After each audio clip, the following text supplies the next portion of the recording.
जैसे कि मैं बता रहा था, निंदा जी तो मॉडेस्ट हो रहे हैं, ये एक्सपर्ट है।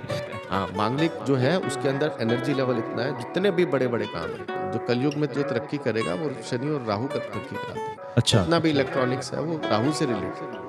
और जो मेन कारक तत्व है वो आपका शुक्र, मंगल और आपका जुपिटर। जुपिटर ये और वीनस। वीनस और ये कौन वीनस से घर में होने चाहिए? और आपने उसकी कुंडली खोली और आपको दिखा कि भाई इसकी तो शादी का योग ही नहीं है। अगर मंगल स्ट्रांग हो ना तो वो साहसी काम नहीं कर सकते। विराट कोहली हमारा मांगलिक है। जो पॉलिटिशियंस हैं उनके लिए बहुत जरूरी है राहु उनका अच्छा होना। बली होना। और लोग साढ़ सती से डरते हैं, अरे भैया साढ़ सती आ गए। साढ़ सती में बड़े बड़े लोग प्राइम मिनिस्टर बने, बड़े बड़े लोग मतलब तरक्की उन्होंने साढ़ सती में की। और हाँ। बर्थ चार्ट जो है वो हमारा पूर्व जन्म की एक फोटोकॉपी है, फोटोकॉपी। प्रतिबिंब है। इवन कई कुंडलियां ऐसी थी जहाँ केंद्र में कोई ग्रह ही नहीं है, अच्छा। सारे 6, 8, 12 में ग्रह है। हाँ। ये भी एक विपरीत राजयोग है। शनि उच्च का है तो आपको लोहे का काम कराएगा। अभी आपका नीच का है, बस ये बता दो कि उसको सुधारने के लिए उपाय होते हैं? बिल्कुल होते हैं, क्यों नहीं होते। नीच भंग भी हो।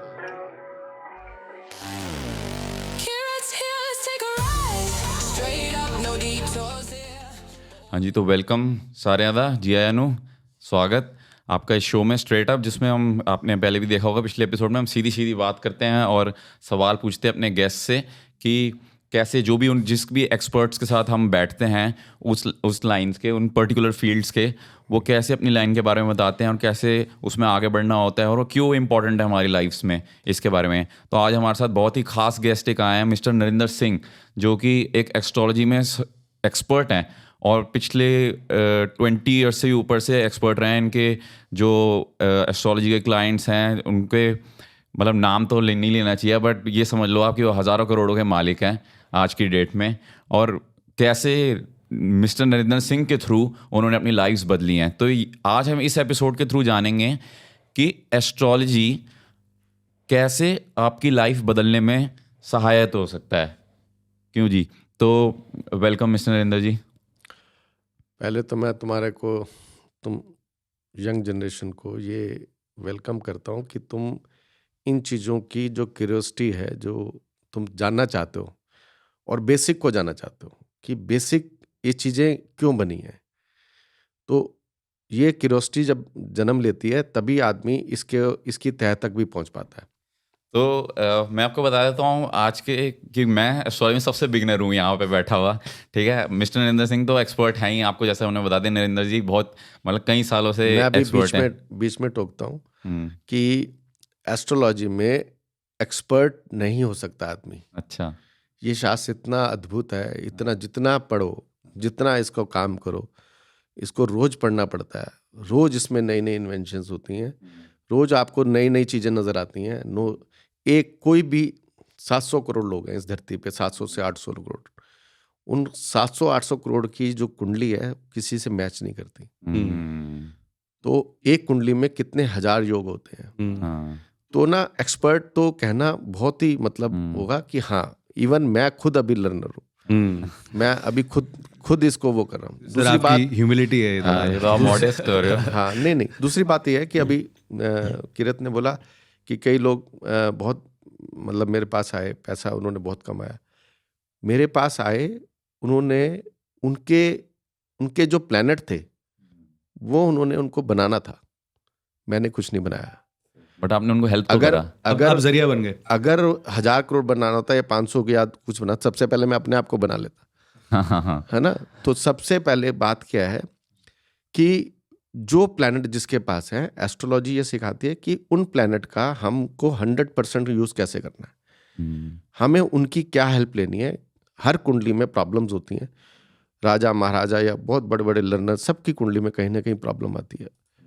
उस प्रॉब्लम को हमने उस प्रॉब्लम के दौरान या उस वक्त के दौरान अपने आप को कैसे संभालना है, कैसे हमें उससे आगे चलना है। तो ये astrology it directs your path only, it doesn't change your future, it can't.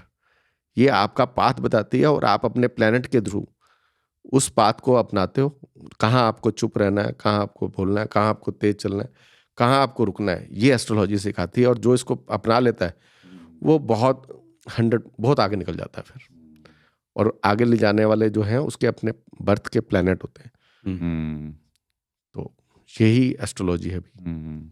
तो जैसे कि मैं बता रहा था, निंदा जी तो मॉडेस्ट हो रहे हैं, ये एक्सपर्ट हैं, ठीक है, मतलब हम मानते हैं, बट हमारे से मैं तो बिल्कुल ही बिगनर हूँ, तो मेरे को बहुत ही कम पता है। और जतिन और अमन जो हैं ये भी थोड़े थोड़े लर्नर हैं, ये काफ़ी आगे बढ़ रहे हैं इस फील्ड में। हम इतने बिगनर है कि इससे थोड़ा ज्यादा आता है, बट बिगनर ही है। घूम फिर के हम भी वही आ जाते हैं। वही आ जाते हैं, हमको वैसे आता कुछ भी नहीं है। नहीं फिर भी आता है, हमें काफी कुछ कुछ देख terms रहे पता है, हैं, हमें कुंडली कुछ उंडली terms देख पता लेते हैं अब। लेकिन तो फिर भी ये थोड़े से इंटरमीडिएट लेवल के सवाल पूछेंगे, और मैं तो बिल्कुल ही बिगिनर लेवल के सवाल पूछूंगा, तो सबके लिए यहाँ पे थोड़ा थोड़ा है देखने वालों के लिए, कि जिसको नहीं भी आता, जिसको थोड़ा आता है। तो सबसे बेसिक सवाल से नरेंद्र जी शुरू करते हैं। पहले आप अपनी जर्नी के बारे में बताएं कि कैसे आपके लाइफ में क्या ये झुकाव आया कि आप इस तरफ झुके, क्या कुछ इंसिडेंट हुए कि इंक्लिनेशन आपका कैसे बढ़ा, और फिर कैसे आप इस फील्ड में आगे बढ़े। देखो ऐसा होता है कि कुछ चीज़ें ना, आपका कुछ प्लैनेट ऐसे होते हैं, कुछ हाउसेज ऐसे हैं, जैसे 8th हाउस ना ओकल्ट साइंस का है, तो आपको ना ऑटोमेटिकली आपका जो रुझान है ना इस तरफ, जो गूढ़ विद्याएं हैं ना उसकी तरफ जाएगा। और लेकिन जब आदमी अपनी जर्नी शुरू करता है लाइफ में, तब मेरी लाइफ में एक बार एक पड़ाव आया, उसमें मतलब बहुत सारी प्रॉब्लम, ऐसी प्रॉब्लम थी कि लाइफ में कोई ऐसी प्रॉब्लम नहीं थी जो ना हो, मेरे साथ सब कुछ हुआ। तो फिर ऐसे में क्या करता है आदमी, एस्ट्रोलॉजर के पास जाता है।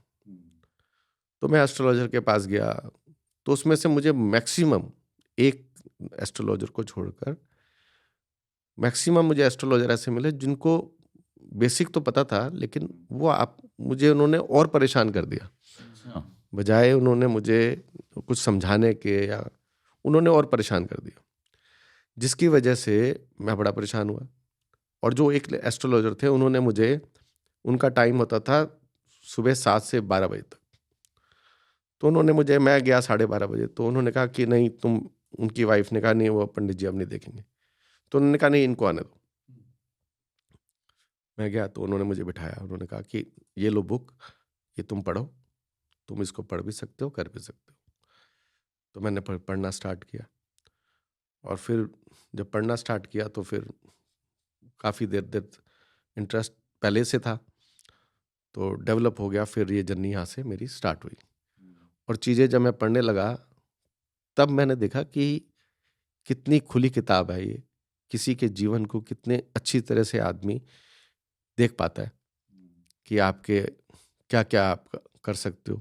फ्यूचर आपके कर्मों पे आधारित होता है, कुछ आपकी प्रारब्ध होती है, उस कर्मों के हिसाब से आप जन्म लेते हो। एक अच्छे घर में जन्म लिया, अच्छी फैमिली में जन्म लिया, लेकिन उस फैमिली के बाद, उस जिस फैमिली में आपने जन्म लिया उसको आगे कैसे बढ़ाना है, या उसमें आपने कितना और समृद्धि लानी है, ये आपके कर्म भाव पे करता है। कोई सोचे कि मेरे पास बहुत कुछ है तो मैं ऐसे ही बिना कर्म भाव के भाग्य को प्राप्त कर लूंगा, तो ये बिल्कुल 100% मिथ है। और कोई आदमी, बहुत मैंने देखा है, ऐसी ऐसी बातें करते हैं कि हम आपका भाग्य चेंज कर देंगे, आपको करोड़पति बना देंगे, आपको ये कर देंगे। कोई किसी को करोड़पति नहीं बना सकता, उसका कर्म भाव और उसके प्लैनेट वही उसको बना सकते हैं। तो एक बिल्कुल थोड़ा सा व्यूअर्स के लिए मिथ बस्टर होना चाहिए। कई लोग जो आजकल मॉडर्न ज़्यादा साइंस को ज़्यादा मानते हैं, वो एस्ट्रोलॉजी को बोलते हैं ये पाखंड है, ये तारों में क्या रखा है, और ये सब बातें हैं। उनके लिए आप क्या कहना चाहोगे? मतलब कि ये कि एक्चुअल साइंस है, जो कि हमारे वैदिक टाइम से, जो वैदिक एस्ट्रोलॉजी है, मतलब एंशिएंट टाइम से लोग इसको मानते हैं, इसका यूज़ करते हैं अपनी लाइफ को बेटर बनाने के लिए। एक तरीके की मैथ्स है, लेकिन लोग इसको मानते नहीं आजकल। मतलब कुछ लोग मानते हैं, बट कुछ लोग आजकल जैसे ज़्यादा वेस्टर्न इन्फ्लुएंस बढ़ता जा रहा है, वो सोचते हैं ये पाखंड है, खाली ये पैसे बनाने की स्कीम है। देखो ऐसा है, पहले आप जाओ, लेकिन एक अच्छे लर्नर्ड एस्ट्रोलॉजर के पास जाओ, जो इसको आपको, आपका मार्ग को वो करे, आपको डिप्रेशन से निकाले, आपको जिस प्रॉब्लम में आप मतलब आपके जो लाइफ में प्रॉब्लम आ गई है उस प्रॉब्लम से निकाले, आपका मेंटल लेवल को ठीक करे। एस्ट्रोलॉजी सिर्फ ये नहीं है कि भाग्य बनाती है, एस्ट्रोलॉजी आपका स्टेट ऑफ माइंड को बहुत चेंज करती है, और ये आध्यात्मिकता के साथ जुड़ा हुआ है। इसलिए एस्ट्रोलॉजी का जो ऐसे बोलते हैं, तो मैं समझता हूँ कि उनको एस्ट्रोलॉजी के बारे में थोड़ा बहुत भी ज्ञान नहीं है, इसलिए वो इसको क्रिटिसाइज करते हैं, अदरवाइज नहीं कर सकते। और आज साइंस के पास बड़े बड़े इक्विपमेंट हैं चीज़ों को नापने के लिए। सन का प्रकाश इतनी देर में आता है हमारे धरती पे, इतनी प्लैनेट है, इतनी स्पीड है। अब सन मून के पास आ गया या जुपिटर के पास आ गया। आज तो हमारे पास साइंस है, और ये कितने साल पुरानी है? मेरे ख्याल से 100 साल पुरानी होगी या 150 साल होगी। हाँ, इससे ज़्यादा नहीं होगी। और 50-60 साल से, पिछले 75 ईयर से बहुत फास्टली बढ़ी है। लेकिन जब ये शास्त्र लिखा तब कोई इक्विपमेंट नहीं था। और इसकी जरूरत क्यों पड़ी? इसकी जरूरत इसलिए पड़ी क्योंकि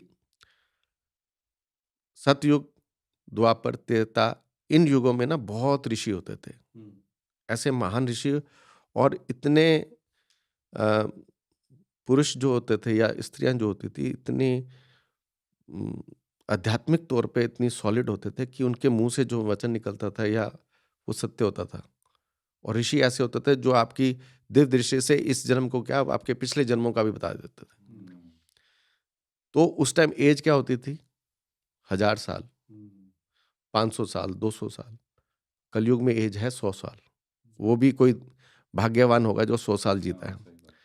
तो उन्होंने कहा कलयुग में तो आदमी 25 साल में, आदमी 20 साल में यौवन अवस्था में आएगा, उसके बाद कब पढ़ेगा, कब क्या लन्नड़ होगा, उसके अपनी दिनचर्या भी कमानी है, कमाई भी करनी है। तो कहते उस टाइम कहाँ इनको पता चलेगा? तब ये ज्योतिष शास्त्र उससे पहले से लिखा हुआ है, और लिखा कलयुग के हिसाब से, यह मेन तो। लेकिन जो भी पैरामीटर थे, वो ऋषि जो थे वो ब्रह्म ज्ञानी थे। वो सिर्फ इसी गैलेक्सी के बारे में जो लिखा है ना, ये हमारी तो इसी गैलेक्सी के बारे में लिखा है ना, कि ये 9 ग्रह हैं और उनकी ये स्पीड है, वो इतनी एक्यूरेटली लिखा हुआ है। ये सिर्फ ब्रह्म ज्ञान जिसको था, ऋषि को जिनको था, उन्होंने ही लिखा है। वो ब्रह्म ज्ञान की दिव्य दृष्टि से ये शास्त्र लिखा गया है, किसी भी इक्विपमेंट से नहीं लिखा गया। तो उन्होंने कहा कि जब जीवन में, इस जीवन में जब कोई आदमी परेशान होगा तो उसका मार्गदर्शन करने के लिए कुछ तो चाहिए ना। तो उन्होंने एस्ट्रोलॉजी का निर्माण किया, और कोई इसको पढ़ेगा, ढंग से पढ़ेगा, इसको अच्छे से करेगा, तो किसी का भी वो मार्गदर्शन कर सकता है। और उसको जीवन में जो भी उसको परमात्मा ने जो प्लैनेट दिए हैं, उसके हिसाब से वो अपना सही से जीवन यापन कर ले। यही मेन इसका ध्येय है। लोगों ने लेकिन इसको मटेरियलिस्टिक परस्यूट्स के लिए लिमिट कर दिया है। वो मटेरियलिस्टिक लोगों ने कम किया है, एस्ट्रोलॉजर्स ने ज्यादा किया। हाँ, ये भी कह सकते हैं। जो एस्ट्रोलॉजर आप खुद आ रहे हैं, भरा पड़ा है, आपको करोड़पति बना देंगे, आपको अरबपति बना देंगे, सोशल मीडिया पे यही रहता है ना। तो सबसे पहले तो उनको बोलो कि आप अरबपति बन के आओ, आप करोड़पति बनो। जैसे अभी आपने कहा कि संतों के लिए आपने कहा कि इतने ज़्यादा संत कलयुग में अवेलेबल नहीं है जो रियल हो। फिर आपने हमें स्टार्टिंग में ये भी बताया था कि आप बड़े सारे एस्ट्रोलॉजर्स से मिले जिन्होंने आपको भटकाया।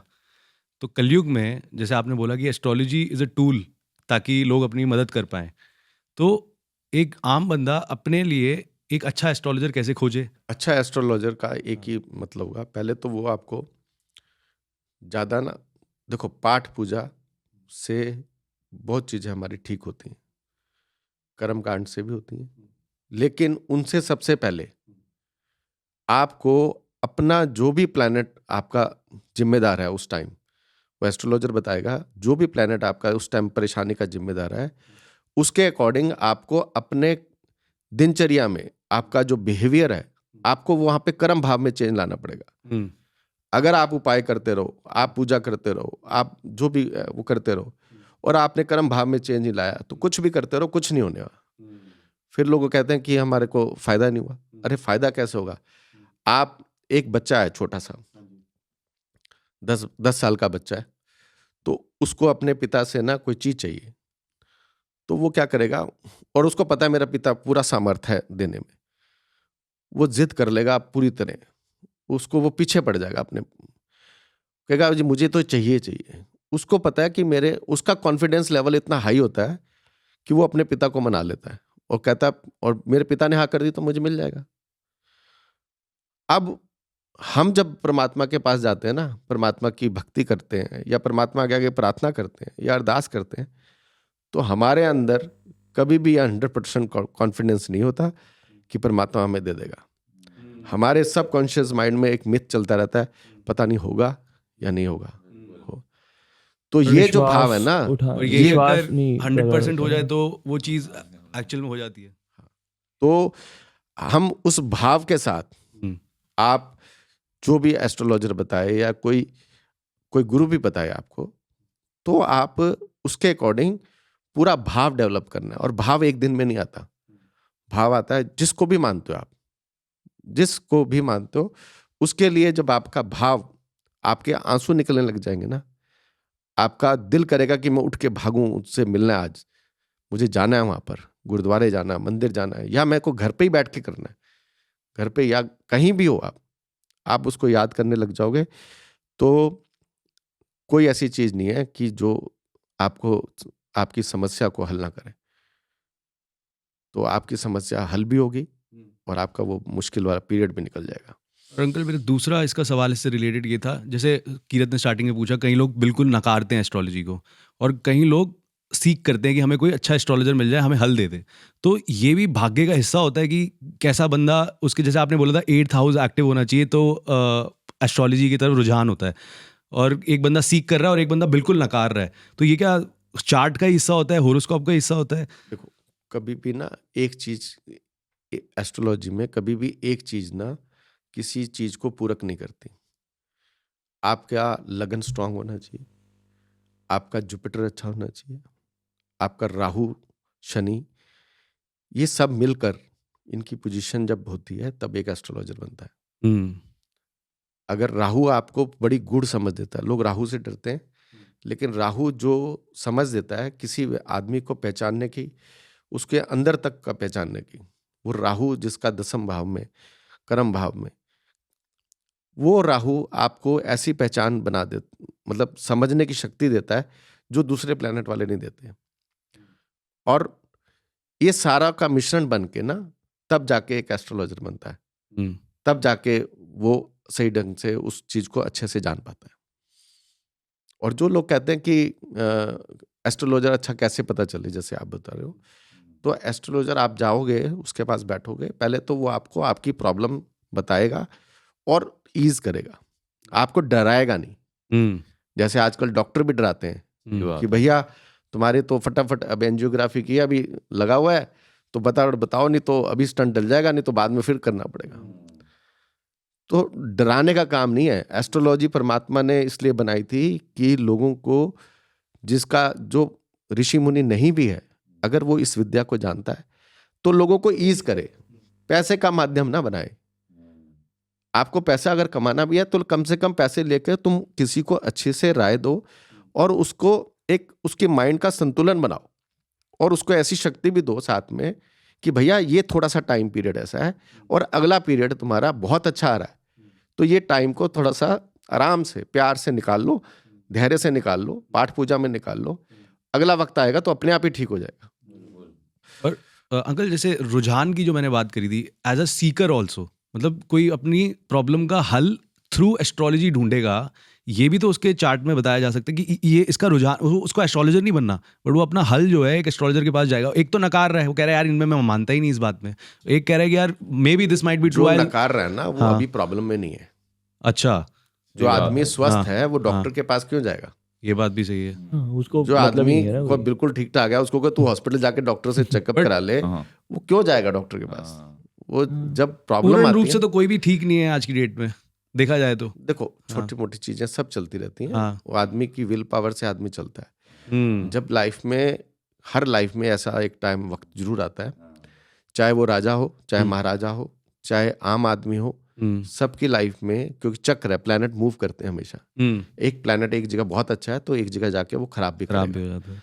तो अब हमने उस जर्नी के दौरान ना, जब आदमी इतना परेशान हो जाता है कि उसको कोई रास्ता नजर नहीं आता, तब एस्ट्रोलॉजर उसको मदद करता है, तब उसको रास्ता दिखाता है कि भाई ये रास्ता है, इसको अपनाओ और अपने गुरु का या जिसको भी आप मानते हो अच्छे से मानो, अच्छे से मानो और सात्विक हो जाओ। सात्विकता बहुत जरूरी है। अपना रहन सहन, खान पान, सब चीजों में अपने विचार सिर्फ ऊपर के नहीं, मुंह से बोलने वाले विचार नहीं, अंदर से। अगर आपको डू गुड हैव गुड वाली सिचुएशन होती है, आपका वक्त खराब है, तो आपको चाहिए कि आप अंदर से अच्छे बनो। इवन किसी के बारे में, कोई आपका मित्र है, कोई आपका पड़ोसी है, कोई आपका यार दोस्त है, अगर वो तरक्की करा तो कई लोग जलते हैं, आप उसके लिए खुश हो ना कि और तरक्की करे। तो ये चीज, ये जो मानसिकता लाओगे ना, तो आधी चीजें तो शनि वैसे ही ठीक हो जाएगा आपका, जुपिटर और अच्छा हो जाएगा, सारे प्लैनेट आपके घर में है। माँ को आप माँ की इज्जत करने लग जाओ, माँ का कहने मानने लग जाओ, आपका मून अच्छा हो जाएगा। पिता सूर्य है, गुरु आपका जुपिटर आपका गुरु है, आपके पास काम करने वाले वो आपके शनि से रिलेटेड है। आपके पास काम करता है, अब वो सुबह से शाम तक काम कर रहा है, आप उसको जब उसकी मजदूरी देनी है तो आनाकानी हो रही है, या उसको टाइम से नहीं दे रहे, या उसको काम के दौरान ही उसको लताड़ रहे हो, वो बेचारा मजबूर है, आप तो मजबूर है, आपके पास काम कर रहा है ना। तो इन बातों का ध्यान रखना आपको। तो शनि खराब हो जाता है, तो शनि खराब हो ही जाता है ना। ऐसे सर ऐसे हर प्लैनेट के कारक तत्व होते हैं, जैसे सबके कारक तत्व होते हैं। तो कारक तत्व तो देखो, ये जो लाइफ है ना, ये परमात्मा ने इस लाइफ को बनाया ही ऐसे है। हाँ जी। और इस लाइफ के अंदर सब, हर कर्म भाव के साथ हमारे कोई ना कोई प्लैनेट जुड़ा हुआ है। तो इसको एक बार क्विकली ओवरव्यू कर सकते हैं कि हर तो प्लैनेट के साथ planet कौन से कौन क्या से कारक कारक तत्व होते हैं? जुड़े हैं? सूर्य लेते हैं। हाँ जी। सूर्य आप पिता, सन। और सूर्य देखो, आप सारे प्लैनेट सूर्य का चक्कर लगाते चक्कर लगाते हैं।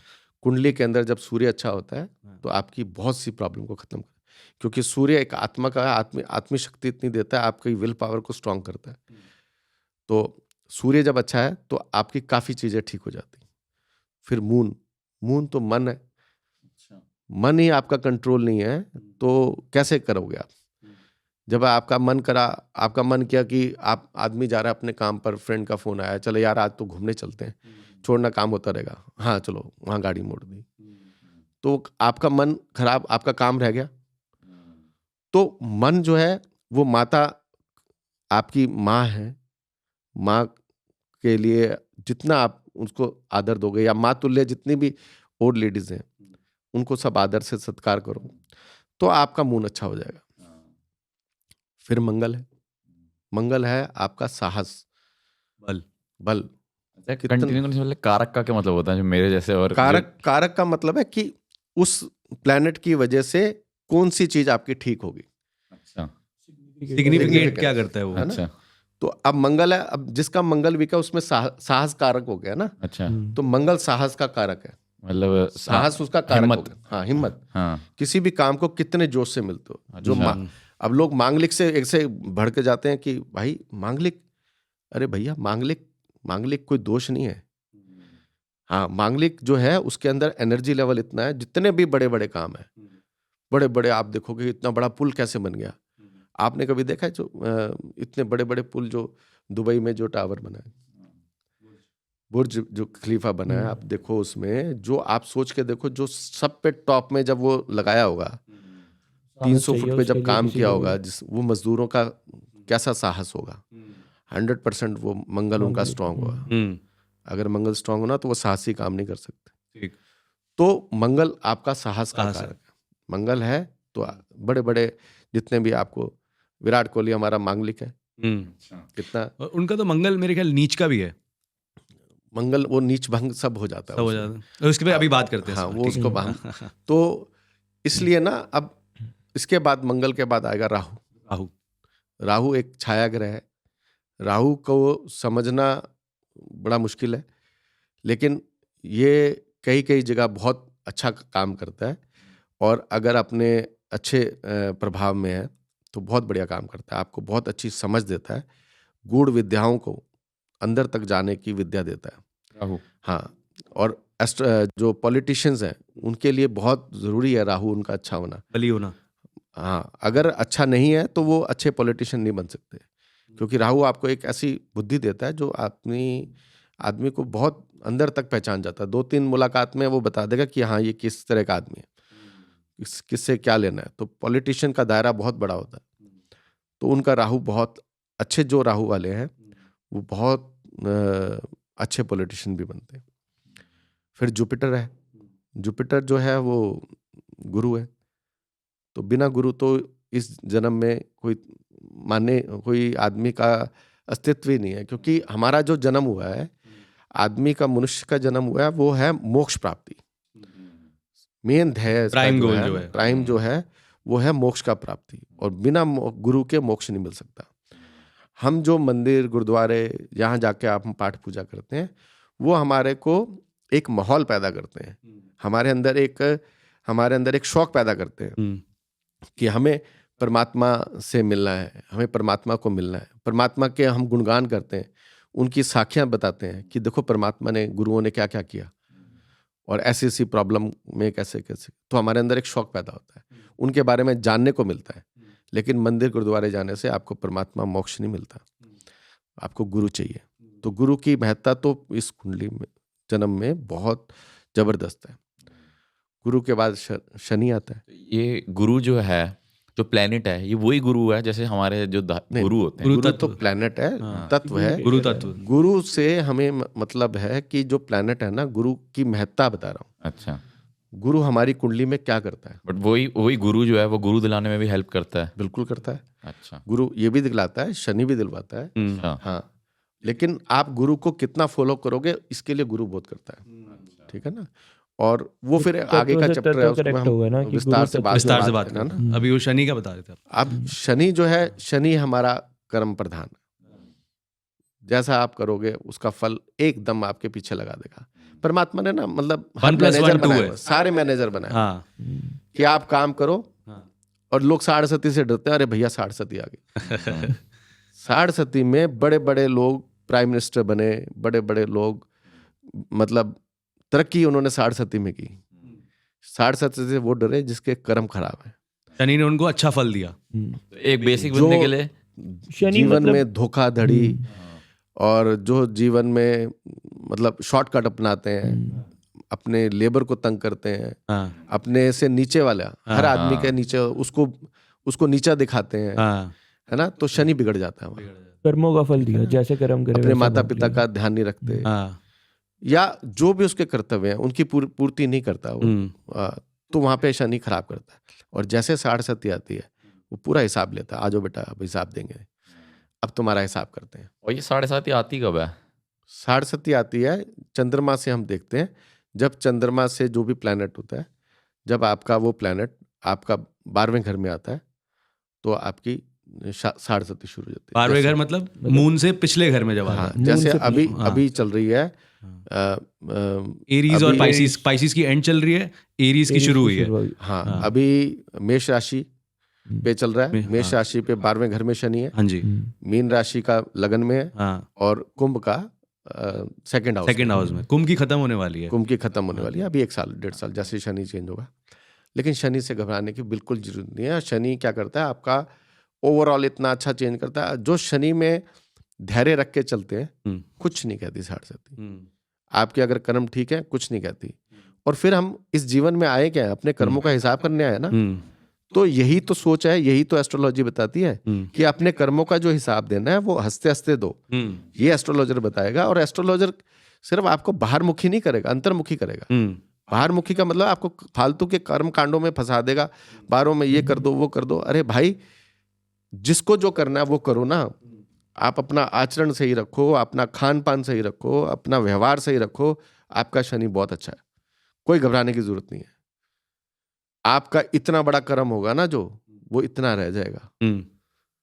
तो बहुत ऐसी ऐसी महान साखियां ऐसी जो सच्ची हैं, झूठी नहीं है, जो लोगों ने सुनी भी है कि कैसे कैसे लोगों को क्या क्या मिलना था और जो नहीं मिला।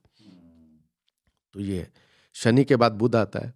अब कर्म भाव के साथ आदमी बुद्धि भी चाहिए ना दूसरों को।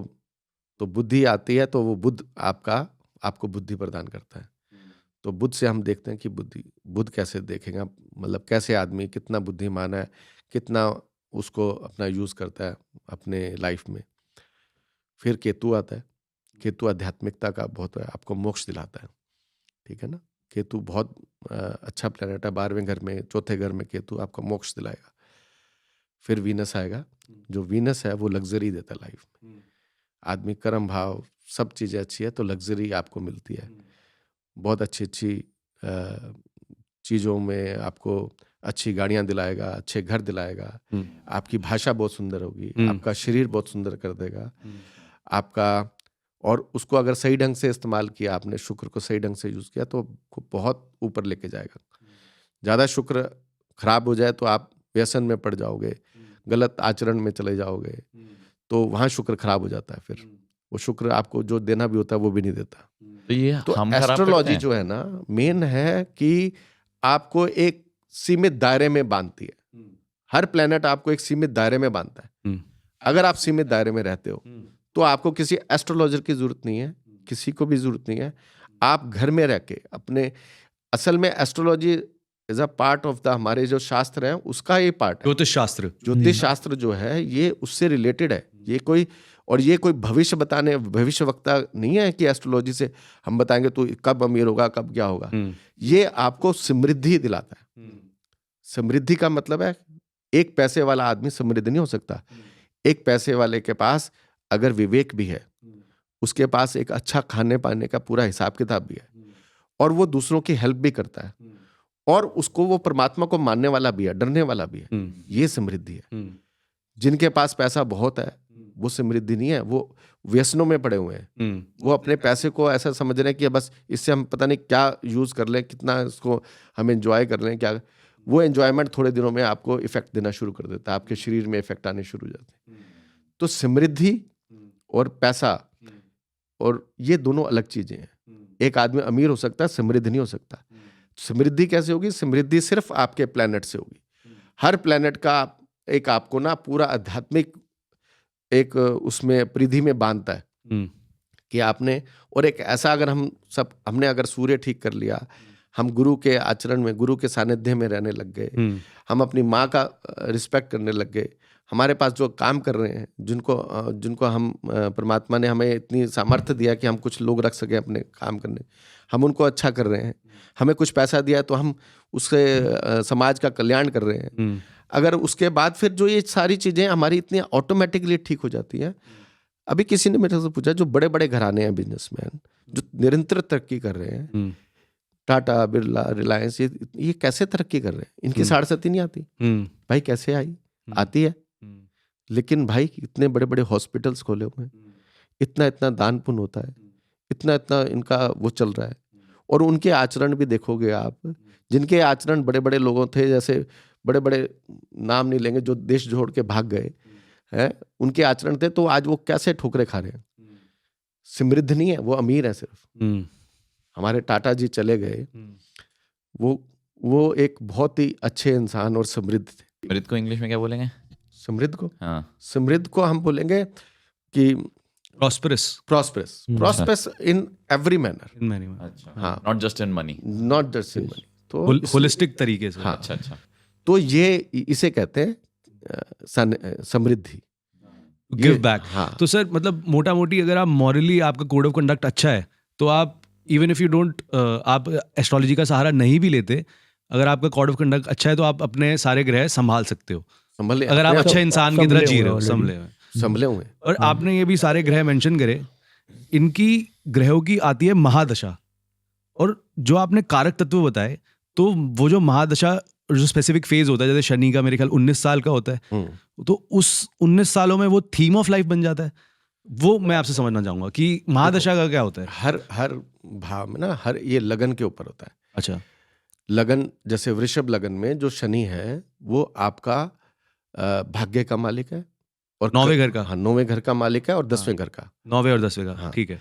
और शनि आपका बहुत अच्छा बैठा हुआ है, तुला राशि में बैठा हुआ है, अपने घर में त्रिकोण राशि में बैठा हुआ है, और अपने मित्र राशि में बैठा हुआ है, और कारक होने के साथ साथ जिस घर में बैठेगा वहां की वृद्धि करेगा। तो महादशा में उस चीज की तरक्की होगी। और हर एक प्लेनेट की ना अपनी एक उसकी समझ लो कि वो शनि का जो नियम है वो धीरे धीरे देता है, स्लो मूविंग है। शनि का मतलब शनि, वो धीरे धीरे आपको तरक्की देगा। वो कर्मशील है, कर्म भाव उसका सबसे बड़ा इंपॉर्टेंट है। तो वो आप जितना कर्म करते जाओगे, आप शनि से लेते जाओ। ऐसे ही मेष राशि में भी वो 10वें और 11वें का मालिक हो जाता है, तो वहां भी कारक है। मिथुन राशि में भी कारक है। तो ऐसे हर प्लेनेट जो महादशा आती है वो अगर कारक तत्व की महादशा आई है तो आपको तरक्की देगी। तो अगर दूसरे प्लैनेट की है तो उसमें भी नहीं घबराना कि अगर हमारे कारक तत्व नहीं है, क्योंकि जैसे गुरु हमारा वृषभ राशि में कारक तत्व नहीं है, तो अब उसमें आपको घबराने की जरूरत नहीं है। लेकिन जब गुरु आएगा, गुरु में गुरु के बाद शनि भी आएगा, शनि के बाद बुध भी आएगा, तो जैसे जैसे अंतर प्रत्यंतर आएंगी और आपने उसके अकॉर्डिंग अपने आप को संभाला भी और उसके लिए काम भी किया तो आप तरक्की करोगे। तो हर असेंडेंट के लिए डिफरेंट प्लैनेट्स उनके लिए बेनिफिक होते हैं और मेलेफिक होते हैं। राइट। चाहे उनका इनहेरेंट नेचर मेलेफिक हो, जैसे मार्स का इनहेरेंट नेचर मेलेफिक है, पर वो किसी स्पेसिफिक चार्ट के लिए पॉजिटिव भी हो सकता है। जैसे लियो असेंडेंट के लिए वो चौथे और 9वें घर का मालिक बनता है, तो वो उनके लिए पॉजिटिव होगी उसकी दशा। Okay sir. तो यही है कि जिस घर का जहाँ का मालिक है वो अगर बहुत अच्छे हैं, केंद्र में है, त्रिकोण का मालिक है, तो उसकी दिशा में आपको तरक्की देगी। लेकिन फिर उसमें भी अंतरदशा प्रत्यंतर दशा आएगी, हाँ जी, सारी चीजें आएंगी। हाँ जी। तो ये पूरी लाइफ ना हमेशा हमारे, और प्लैनेट हमारे जो गोचर के प्लैनेट है, एक महादशा चली है फिर ट्रांजिट में प्लैनेट घूमते रहते हैं, मूव करते रहते हैं। गोचर का मतलब हाँ, ट्रांजिट होता है। हाँ, अब शनि आपका महादशा चल रही है और शनि आपका नीच का हो गया, तो आपके जो भाव में थोड़ी सी कमी आ जाएगी, थोड़ा सा स्पीड स्लो हो जाएगी। तो यही बस it directs your path only. Astrology आपका टाइम टू टाइम आपका मार्गदर्शन करती रहती है कि इस टाइम में आपको ज्यादा बड़े काम नहीं करने, थोड़े धैर्य से काम करने, इस टाइम कोई नया काम नहीं करना, इस टाइम जो चल रहा है उसी को संभालो और उसमें आगे बढ़ो। और जो बर्थ चार्ट है वो उस टाइम का स्क्रीनशॉट है, उस ट्रांजिट का जब हम पैदा हुए थे, जो उस टाइम प्लैनेट्स की पोजीशंस थी। हाँ, उस टाइम जो प्लैनेट की पोजीशन थी। और बर्थ चार्ट जो है वो हमारा पूर्व जन्म की एक फोटोकॉपी है, प्रतिबिंब है कि पूर्व जन्म में हमने क्या कर्म किया। ठीक है ना, उसका हम निवारण करने आए और परमात्मा का मोक्ष प्राप्त करना है। लेकिन इस जीवन को सुचारू रूप से कैसे निकालना है, उसके लिए आपको एस्ट्रोलॉजी हेल्प करती है। करोड़पति अरबपति नहीं बनाती। हाँ, करोड़पति अरबपति आपने बनना है तो बन जाओगे। आज करोड़पति और अरबपति का नाम होता है, 80s में लखपति का नाम होता था, उससे पहले हजारपति का नाम होता था। तो मैटर नहीं। और जब करेंसी नहीं भी थी तब भी लोग सुखी होते थे, ज्यादा गाय हैं तब भी लोग सुखी होते थे। ऐसा नहीं है। और जितना आपके पास धैर्य और जितना आपके पास आध्यात्मिक साथ में होगा, उतनी आप कंटेंटमेंट होके अपने जीवन को सुचारू रूप से कैसे निकालना है। एक क्लर्क होगा ना, उसके घर में जाओगे तो कॉटन के कपड़े पर्दे लगे होंगे और साफ नीट एंड क्लीन होगा, और वो एक सब्जी से खाना खाएगा, उसकी सब्जी में बहुत स्वाद होगा। बजाय कि आप बहुत बड़े घर में जाओगे जहाँ कंटेंटमेंट नहीं है, पैसे से वो सारी उम्र मर्सिडीज में जाके आदमी परेशान बैठा हुआ है और स्कूटर में आदमी बड़ा एंजॉय गाने गाते हुए जा रहा है। तो एक ऐसा हो गया कि मतलब उनके पास धन का योग तो है लेकिन उसे भोगने का योग नहीं है। ये भी कह सकते हैं। बिल्कुल। हाँ जी। आपने धन का योग लोगों के पास भी होता है और उसको भोगने के लिए फिर आपका 4th हाउस, अगर हम एस्ट्रोलॉजी की बात करें, हाँ जी, तो 4th हाउस में आपको सुख कितना है, किससे कितना सुख मिलेगा, वो डिनोट करता है। और लोग सिर्फ पैसा कमाने, मेन सुख क्यों नहीं मिलता, सुख नहीं मिलता, आदमी के आचरण खराब हो जाते हैं। आदमी अपने से लोगों को नीचा दिखाना शुरू, जरा सी आदमी के पास ताकत आती है, चाहे वो आदमी के पास सत्ता की ताकत आ जाए, पैसे की ताकत आ जाए, जो उसका मिसयूज करने लग जाता है उसको प्लैनेट बहुत अच्छा सा जवाब देते हैं, टाइम आने पर बहुत अच्छा सा जवाब देते हैं। सर जैसे अभी आपने 4th हाउस को मेंशन किया कि हम ऐसे 1 to 12 एक बार जैसे कारक तत्व प्लैनेट्स के करें, सारे हाउसेस के कर लें कि क्या हाउस क्या रिप्रेजेंट करता है, 1 से 12 जल्दी में। पहला जो भाव है लगन जो है वो आपका व्यक्तित्व, पर्सनैलिटी, हाँ जी, उसका स्ट्रांग होना बहुत जरूरी है। ठीक है ना। दूसरा भाव है हमारा भाषा का, आपकी वाणी का, आपकी आंखों का, आपके कुटुंब का, फैमिली का, आपकी फैमिली कैसी है। तीसरा भाव आपका करेज का है, छोटे बहन भाइयों का है, साहस का है। चौथा घर आपका सुख का, माता का, आपके मित्रों का। पांचवा घर आपके बच्चों का, बुद्धि का, कर्म का, आपकी नौकरी का, आपके पूर्व जन्म का। ये पांचवा घर यहाँ से पता चलता है आपके बच्चे कैसे होंगे, आपकी बुद्धि कैसी होगी। छठा घर आपका रोग है, आपका कर्जा है, आपकी बीमारी है और नौकरी का भी है।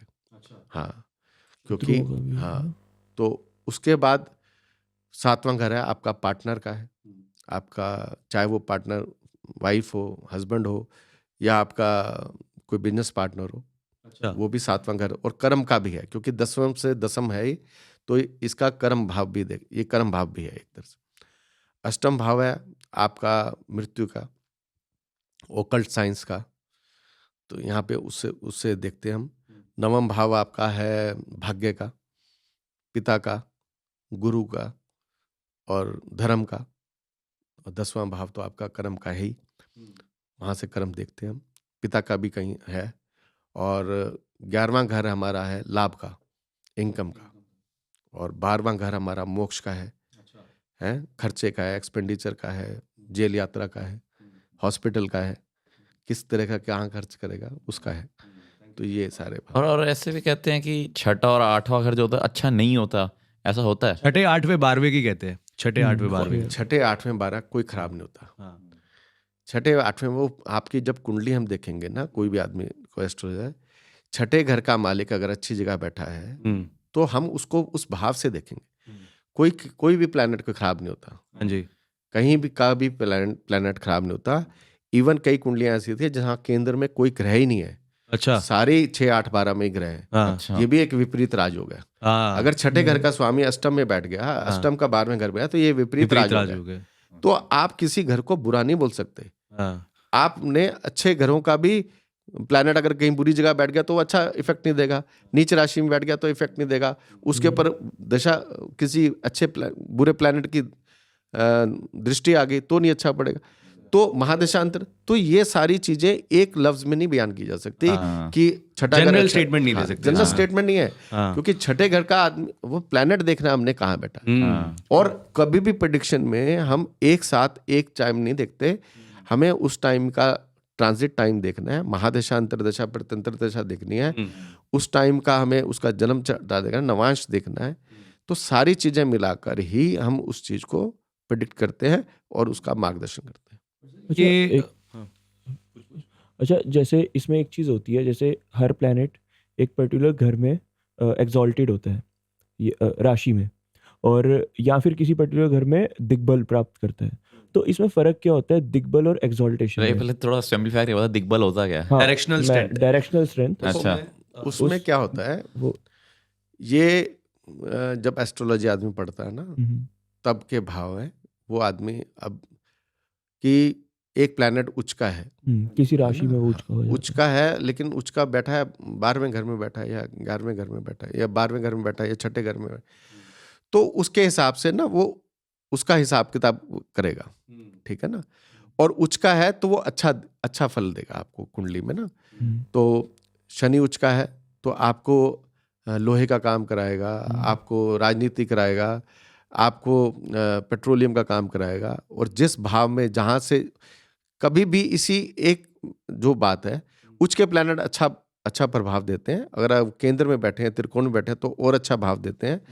और कितनी उसकी डिग्री है, कितने ऊपर उसके ऊपर किसी बुरे प्लैनेट की दृष्टि तो नहीं है, और किस प्लैनेट से किस भाव से 6 8 12 पे तो नहीं बैठा हुआ। जैसे हमें कालपुरुष की कुंडली लेते हैं तो मेन जैसे मेष राशि होगी, इसकी कुंडली? कालपुरुष की कालपुरुष। मतलब कुंडली ये बनती है, बेसिक चार्ट तो है जिसमें उसमें 1 से शुरू होता है। 1 से शुरू होती है। अच्छा। तो वो सब क्या है कि मंगल है, लगन में दिग्बली होगा, 10वें घर में दिग्बली होगा। तो इस तरह से वो सारे प्लैनेट हैं। आपने एक वर्ड यूज किया था कि जब आपने बोला था बड़ी सारी चीजें देखनी होती है, उसमें आपने बोला था नवांश। तो सर वो क्या होता है, उसके बारे में आप थोड़ी लाइट डालिए। नवांश ना हमारा क्या है, वो भी एक हमारी लगन कुंडली का ही प्रतिबिंब होता है। उसके साथ का एक जॉइंट वो होता है। जैसे हम एक पहले सीटी स्कैन करते हैं, फिर हम उसकी एमआरआई करते हैं, उस तरह से वो और वेरीफाई करता है। और एक सर्टेन एज के बाद नवांश हमारा एक्टिवेट हो जाता है। और इवन हमारा जब हम कुंडली मिलान करते हैं तब बहुत ज़रूरी होता है। अच्छा। और नवांश में हम जैसे प्लैनेट अगर हमारा यहाँ पर थोड़ा सा उच्च का है और वहाँ जाके भी उच्च का हो गया, तो वो प्लैनेट हमारा बहुत डबल स्ट्रांग हो गया। जाता है। अच्छा, है ना? समझ गया। हाँ, तो इस तरह से नवांश का भी पूरा रोल है। हाँ तो एक बेसिक आप जेनरिक मैं पूछना चाह रहा हूँ, बस जनरल की, जैसे एक किसी ने प्रेडिक्शन तो कर दी चार्ट देख के कि हाँ भाई आपका नीच का है, लेकिन अब कोई भी एक जनरल की एक कोई एग्जांपल ले लो आप, बस ये बता दो कि उसको सुधारने के लिए उपाय होते हैं? बिल्कुल होते हैं, क्यों नहीं होते। नीच भंग भी हो बहुत जाता है। सारी हाँ, चीजें हैं ना। नीच भंग भी होता है, लेकिन नीच का प्लैनेट है आपका कहाँ का मालिक नीच का है ना, कहाँ का कारक है, कहाँ का आपका मतलब वो है। और कहाँ बैठा हुआ है, उसकी डिग्री कितनी है। 16 डिग्री के बाद तो वैसे भी 15 डिग्री के बाद उसका नीच भंग वैसे ही हो जाता है अच्छा अगर उसकी डिग्री क्रॉस होगी। और अगर नीच का जैसे प्लैनेट है, जैसे शनि नीच का है, तो आपका जिस घर का मालिक है वहां पर थोड़ा सा वो इफेक्ट डालेगा। और उसकी जब महादशा अंतर्दशा आएगी या 7.5 जब आएगी तब आपको थोड़ा परेशानी ज्यादा देगी। नीच का प्लेनेट। हाँ, अच्छा शनि खास कर बता रहा हूँ, जब एक एग्जाम्पल जो हमने हाँ। लिया, तो इस तरह से वो उसके उपाय हैं। आप हनुमान जी की पूजा करो, आप जो आपके नीचे काम करने वाले लोग हैं उनकी हेल्प करो, हैं आप हॉस्पिटल में किसी की दवाई से हेल्प करो आप। और अपने आचरण का सबसे बढ़िया, अपने आचरण का भी ठीक रखो, झूठ मत बोलो, शॉर्टकट मत अपनाओ, तो आपका प्लैनेट जो नीच का भी है ना वो भी उच्च का हो जाएगा। ठीक है सर। फिर एक और सवाल आता है, जैसे अभी आपने बोला कि शनि अगर आपका नीच का है तो आप हनुमान जी की पूजा करिए, तो ऐसे हर प्लैनेट के साथ कोई देवता जुड़े हुए हैं क्या? बिल्कुल जुड़े। तो आप एक बार बता सकते हैं कि बस देवता के बता दीजिए कि कैसे जुड़े हुए हैं। देखो, पहले तो सबसे बड़ी बात है कि हाथी के पाँव में सबका पाँव, अच्छा, ठीक है ना। हाँ आपके कोई भी गुरु है, कोई भी आराध्य है, हाँ जी, ठीक है ना। हाँ जी, वैसे तो सबके हैं, हाँ जी, बुध के गणेश जी हैं, हाँ जी, है ना, वीनस के लक्ष्मी है, अच्छा, लक्ष्मी माता है हमारी। हाँ जी, तो इस तरह से सबके साथ जुड़े हुए हैं। लेकिन आप जिस भी गुरु को मानते हो, हाँ जी, अगर आप उसके सानिध्य में बहुत अच्छे से लगे हुए हो हाँ जी, तो आपके सारी चीजें ठीक हो जाएंगी। हाँ, क्योंकि कई बड़े सारे दूसरे धर्म के लोग भी एस्ट्रोलॉजी, वैदिक एस्ट्रोलॉजी फॉलो करते हैं, तो वो तो हिंदू गॉड्स को वो नहीं करेंगे, तो वो उनके लिए तो आप कह रहे हो कि जिसमें भी उनका विश्वास इसीलिए है। कहा है, हाँ, धर्म क्या है, आपको इजी करने, सरल बनाने के लिए। सबसे पहले तो हमारा खान पान, आपको वेजिटेरियन हो जाओ। आप वेजिटेरियन, अब कभी इस पे पॉडकास्ट करेंगे कि वेजिटेरियन नॉन वेजिटेरियन क्यों नहीं होना चाहिए। वैसे ऐसा इसका क्या, एस्ट्रोलॉजी में भी कोई वो क्यों होता नहीं है? है? फर्क रहता है? सात्विक जैसे और राजसिक, बिल्कुल बिल्कुल, तामसिक। हम ना जानवरों से भी बदतर हैं। हमारी इस मामले में मानसिकता क्या है, जितने भी जानवर हैं जो घुट भर कर पानी पीते हैं, जैसे गाय को आप पानी पियो, बाल्टी के अंदर मुंह डाल के पानी पिएगी, उसके आगे आप मांस डाल दो वो नहीं खाएगी। और जितने भी जानवर जीभ से पानी पीते हैं वो सारे मांसाहारी हैं। परमात्मा ने उनको बनाया मांसाहारी है, ठीक है ना। तो वो उनको नाखून दिए, उनको दांत दिए हैं, उनके अंदर स्टमक के अंदर ऐसे एसिड दिए हैं जो कच्चे मांस को पचा जाते हैं। बट खास करके कोई ऐसे ग्रह हैं या प्लेनेट हैं जो नॉनवेज खाने से खराब होते हैं? जुपिटर तो खराब होगा ही, आपका गुरु तत्व खराब होता है। गुरु तत्व खराब होगा, सभी खराब हो गए मेरे हिसाब से। तो आपको सात्विक, और सात्विक ना सिर्फ खाने के साथ साथ ना जरूर से ज्यादा खाना, वो भी तामसिक हो जाता है। अच्छा, इसमें एक चीज़ मैं पूछना चाहूँगा, जैसे हमारी कुंडली में सब कुछ प्रारब्ध तो जैसे आता ही है, तो इसमें फ्री विल का रोल कितना होता है? फ्री विल तो हमारे पास पूरी है। हमारे पास सतयुग के अंदर हम फ्री थे कर्म से, और जैसे जैसे युग बने हमारे कर्म, हमारे बोझ बढ़ता गया। हाँ, हमने जैसे कर्म करे तो वो बैक टू बैक उसका हमारे संचित कर्म होते गए। कलयुग में तो हम वी आर बाउंड 50 to 60% तो हम बाउंड है अपने पुराने कर्मों से, वो तो हमने भोगने ही है। सिर्फ 40 to 40% या 50% हम कर्मशील हैं। हम उनसे नहीं तो फिर ये एस्ट्रोलॉजी की और फायदा क्या फिर, जब हम चेंज ही नहीं कर सकते अपने कर्म भाव से, तो फिर इसे एस्ट्रोलॉजी का क्या फायदा? फिर तो जो हो रहा हो ही रहा है। तो कर्म भाव इतना जरूरी है।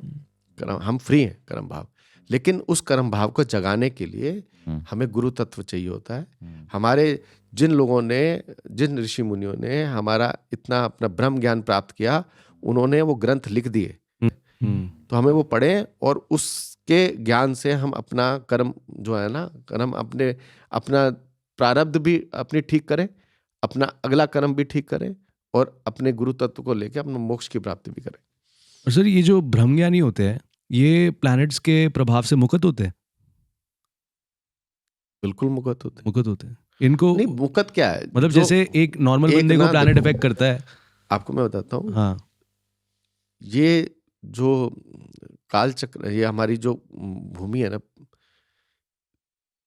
इसमें जब हमारे देवता भी लोग आए ना, तो उन्होंने भी ना इसका जो एक नियम है उसको चेंज नहीं किया।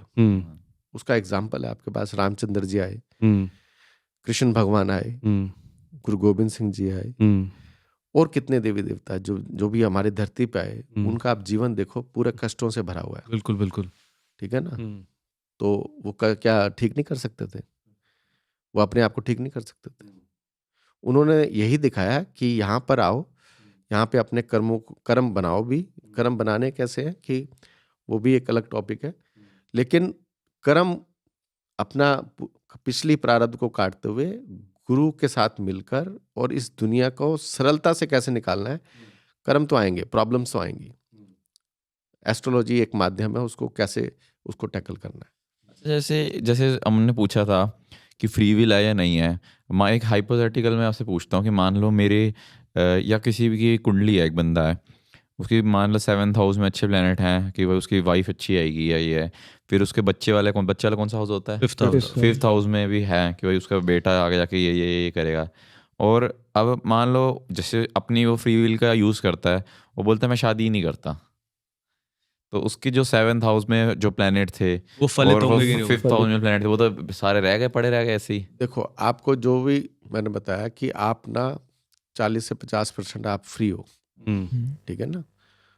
तो अगर कोई आदमी चाहेगा कि एक एज आती है, अगर योग आते हैं, शादी के भी योग आते हैं, अगर शादी का योग बचपन में आ गया तो वो फलित थोड़ी होगा। छोटा तो होता है। जब एज आ गई तब फलित होगा। और शादी अगर आदमी करना चाहेगा तो कर ले, और शादी किसी एस्ट्रोलॉजर से पूछ ले आदमी कि मेरे लिए बेनिफिशियल रहेगी या नहीं रहेगी। तो अगर नहीं बेनिफिशियल, अगर कोई नहीं कर सकता अपनी विल, आज अब देखो ना, ये जो एस्ट्रोलॉजी भी है ना, ये काल के हिसाब से भी चलती, टाइम के हिसाब से भी फलित होती है। आज से आप 80s में डिवोर्स नहीं होते थे, आज डिवोर्स बहुत हो रहे हैं। पहले लड़कियों की शादी 20 साल से नीचे कर देते थे, हाँ जी। आज लड़कियां 30-35 साल की हो रही हैं, शादी नहीं करती। उनको पैसा प्रधान है, और जिस तरह की मानसिकता आज डेवलप हो गई है, इसके ऊपर बहुत कुछ है कि आजकल डिवोर्सेस क्यों बढ़ रहे हैं। उसका कारण हम खुद हैं, हम इतने मटेरियलिस्ट हो गए, हमें पैसे के अलावा कुछ दिखता ही नहीं है। और उससे होता क्या है कि डिप्रेशन बढ़ता है। जब रिलेशनशिप नहीं चलते, एक टाइम पे पैसे की वैल्यू खत्म हो जाती है। आपने गाड़ी ले ली, बंगला ले लिया, सब कुछ किया, लेकिन इंसान की खुराक है इंसानियत, इंसान की खुराक है प्यार, इंसान की खुराक है अपनापन। जब ये लाइफ से जाने लगता है तो डिप्रेशन आता है। कितना भी पैसा हो, आपको फुलफिल नहीं कर सकता। आप कंपनी ढूंढते हो जहाँ पे जाएं, किसी से बात करें, तो आदमी को इंसानियत जब तक खत्म होती जाएगी उतना डिप्रेशन बढ़ेगा। और आज यही हो रहा है कि लोग मटेरियलिस्टिक होते जा रहे हैं, पैसा प्रधान हो गया बहुत ज़्यादा, और पैसे को इतना महत्व देने लग गए हैं, तो और उसके कारण सारे ये डिवोर्सेस बढ़ रहे हैं। सर, ये जैसे अभी हमने बात करी कि एस्ट्रोलॉजी दुनिया को कैसे इफेक्ट करती है, पर जो एस्ट्रोलॉजर है, जब वो किसी का चार्ट रीड करता है तो उसको वो कार्मिकली कैसे इफेक्ट करती है, और उसके लिए अपनी साधना कितनी इंपॉर्टेंट है? नहीं, साधना तो ऐसा कुछ नहीं है। आदमी ने जैसे आप दूसरी पढ़ाई करते हो, हाँ जी, ऐसे ही एस्ट्रोलॉजी की पढ़ाई भी है। लेकिन एस्ट्रोलॉजी की जो पढ़ाई है ना, इसमें एस्ट्रोलॉजर को ना सात्विक होना बहुत जरूरी है, उसको अपना आचरण ठीक रखना जरूरी है। और अगर मेरे हिसाब से अगर वो नहीं है तो वो एस्ट्रोलॉजर पूरी तरह पढ़ाई नहीं कर पाएगा, पूरी तरह एस्ट्रोलॉजर बन नहीं पाएगा। बेसिक पढ़ लेगा लेकिन वो आगे तक पहुंच नहीं पाएगा। उसके भी प्लेनेट होने चाहिए उसके पास, क्योंकि इसमें ना आध्यात्मिक तत्व, एक आदमी में ठहराव चाहिए, एक आदमी में एक परमात्मा गॉड फेयरिंग चाहिए। गॉड फेयरिंग तो सारे होंगे, लेकिन एक ठहराव जरूर चाहिए। उसकी अपनी पर्सनल लाइफ कैसी है, पर्सनल लाइफ में ये नहीं हो सकता कि वो अमीर है या गरीब है या कुछ है, वो कुछ भी हो सकता है, लेकिन वो सात्विक कितना है, वो इंसान कैसा है, अगर तो इसलिए ये बहुत जरूरी है। नहीं तो वो एस्ट्रोलॉजर अच्छा नहीं बन सकता। और इसमें भी प्लेनेट होने चाहिए, प्लैनेट होते ही हैं तभी आदमी एस्ट्रोलॉजर बन पाता है। वो तो हर करियर का हो गया ना, कि करियर वाइज हो गया कि कोई डॉक्टर और इंजीनियर जैसे बन आपने रहा कहा है था तो कि 80s में डिवोर्स इतने नहीं होते थे, तो अब मतलब वो योग होता होगा बट डिवोर्स नहीं हो रहा, क्योंकि होता ही नहीं, कल्चर ही नहीं है पहले। और आज की डेट में प्रोफेशंस इतने सारे आ गए हैं जो पहले नहीं हुआ करते थे। तो एस्ट्रोलॉजर्स के लिए अब जैसे 8th हाउस के प्रोफेशंस बढ़ गए हैं रिसर्च के, पहले नहीं होते थे। तो ये आपके लिए कितना? अब तो शनि और राहु का चल रहा है। राहु काल ये इस टाइम जो कलयुग में जो तरक्की करेगा वो शनि और राहु का तरक्की कराते हैं। अच्छा, जितना भी इलेक्ट्रॉनिक्स है वो राहु से रिलेटेड। ओके राहु ओके अच्छा आपको इलेक्ट्रॉनिक्स में तेज कर देगा बहुत।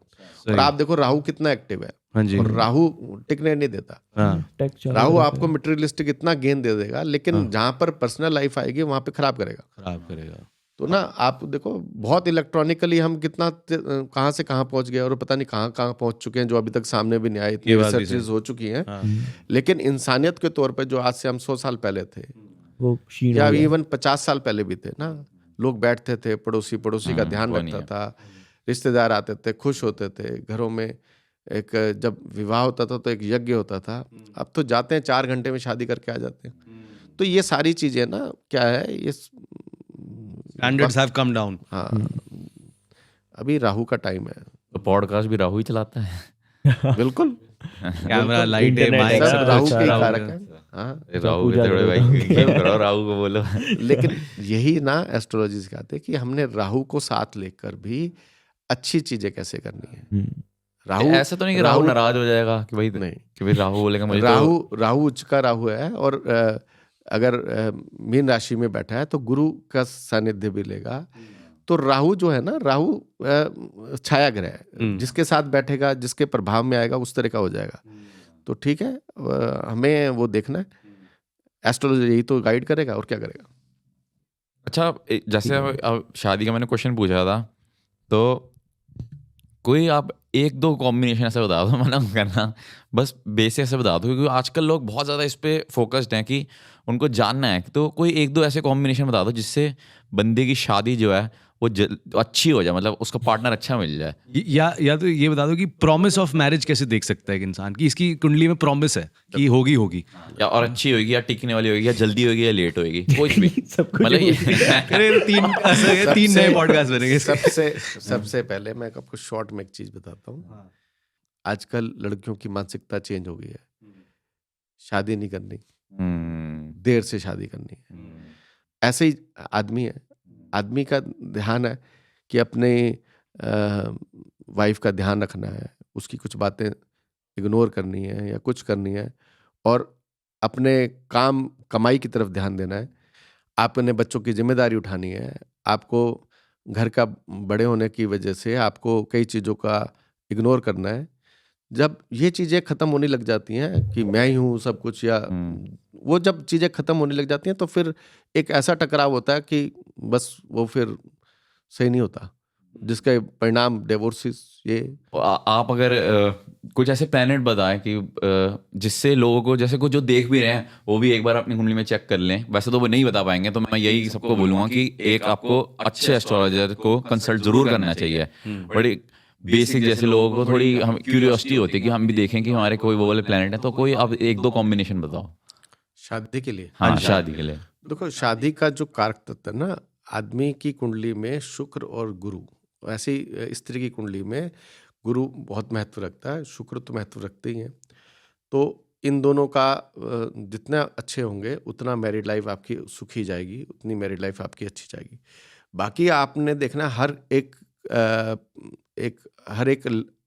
मनुष्य का पर्सनल लेवल पे देखेंगे, हर एक आदमी का वो उसका डेट ऑफ बर्थ और चार्ट से पता चलेगा कि कौन सा प्लैनेट उसका शादी का कारक है, और कितना ही उसकी मैरिड लाइफ अच्छी चलेगी। या वो अपना एक अच्छे कंसल्टेंट से या अच्छे एस्ट्रोलॉजर के पास जाओ, और जो मेन कारक तत्व है वो आपका शुक्र, मंगल और आपका जुपिटर और वीनस। और ये कौन से घर में होने चाहिए? ये घर का इसमें कोई इनकी कंडीशन अच्छी होनी चाहिए। इनकी कंडीशन अच्छी होनी चाहिए। अच्छा। और उनकी कंडीशन अगर इतनी अच्छी भी नहीं है तो उस चीज को बढ़ाया जा सकता है, कम किया जा सकता है अपने कर्म भाव से, पाठ पूजा से, हर चीजों से, काउंसलिंग से। क्योंकि आजकल खासकर पर्टिकुलर जो आजकल का टाइम चल रहा है, आजकल मैरिज काउंसलिंग बहुत ज़रूरी है, वो भी एक अच्छे एस्ट्रोलॉजर या गुरु से। किसी आज से कई साल पहले जब शादी होती थी तो शिक्षा पढ़ी जाती थी। शादी से पहले ना एक पूरा होता था कि वो शिक्षा पढ़ते थे कि बच्चे को कैसे करना है या कैसे नहीं करना। तो आजकल बहुत ज़रूरी है कि मैरिज से पहले दोनों की काउंसलिंग हो, या किसी गुरु के द्वारा हो, या किसी अच्छे एस्ट्रोलॉजर से हो, जो उनको बताए कि भैया एक मैरिज आप ना एक नई लाइफ स्टार्ट करने जा रहे हो और जहाँ पर आपको चीज़ों को एडजस्ट करना और अच्छे से मन से एडजस्ट करके आपको आगे चलना है, और आप दोनों का एक कंपनी एंजॉय करोगे, आप एक बहुत अच्छी लाइफ एंजॉय करोगे। आप एक और एक 11 होते हैं और आप अपने लाइफ को आगे बढ़ाने के लिए बहुत अच्छे आगे बढ़ोगे और आपका जीवन आगे इतना अच्छा हो जाएगा, कुछ कहने के नहीं। और कभी ऐसा, जैसे आपने बोला कि शुक्र और गुरु जो है, कभी ऐसा भी होता है कि कोई बंदा आपके पास आया हो काउंसलिंग करना, जैसे आप एक लर्नेड एस्ट्रोलॉजर हो और आपने उसकी कुंडली खोली और आपको दिखा कि भाई इसकी तो शादी का योग ही नहीं है, इसकी यहाँ तो शादी लिखी नहीं है, ऐसा होता है? बिल्कुल होता है, बिल्कुल होता है ऐसा। 7th हाउस में अगर और कई चीज़ें ऐसी होती हैं जहाँ पर हम देखते हैं तो उसका शादी ना, क्योंकि उसके अंदर मानसिकता ऐसी होती है कि एक आदमी जिसमें एडजस्टमेंट की आदत ही नहीं है तो उसको क्यों करनी है शादी, ठीक है ना। और फिर कुछ लोगों का ध्येय होता है, कुछ लोगों का एक तो हो गया कि जिसको एडजस्टमेंट की आदत नहीं है, और एक ऐसे लोग भी होते हैं जो कहते हैं कि हमें तो परमात्मा की तरफ ही लीन होते हैं, है ना, जिन्होंने साधु बनना है। हाँ। या जिन्होंने जो परमात्मा, जो अपने पूर्व जन्म के संस्कारों की वजह से ना उनका ध्यान शुरू से परमात्मा की तरफ होता है। एक तो वो तो अच्छे कारक हो गए ना, और एक होता है कि वो मैरिड लाइफ को चला ही नहीं पाएगा, क्योंकि उसका नेचर ही इस तरह का है कि वो किसी आदमी को बर्दाश्त ही नहीं कर पाएगा। तो भाई इससे अच्छा है कि आप अलग ही रहो।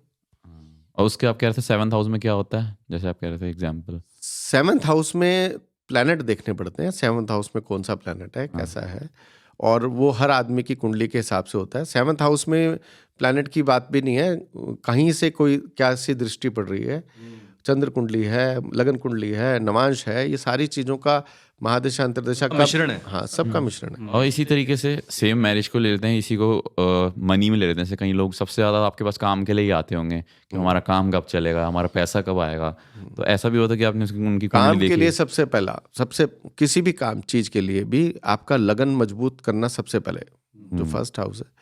लगन आपका मजबूत है तो आपका भाग्य बहुत अच्छा भी है, लगन तो और अच्छा होगा।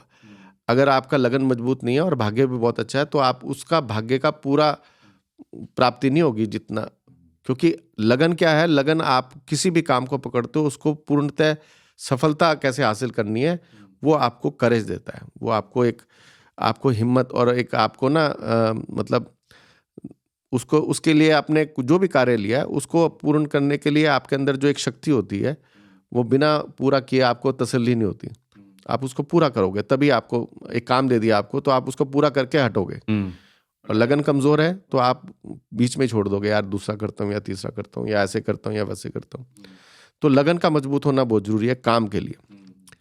और लगन मजबूत है, फिर आपका 10th भाव काम का है, 7th भाव काम का है, 2nd भाव, 6ठा घर, बहुत से कारक ऐसी चीजें हैं जिसमें 10th भाव को हम सबसे ज्यादा लेते हैं। अच्छा। हाँ, और 10th भाव अगर कमजोर है तो फिर 7th हाउस को लेते हैं, 7th हाउस कमजोर है फिर 2nd हाउस को लेते हैं।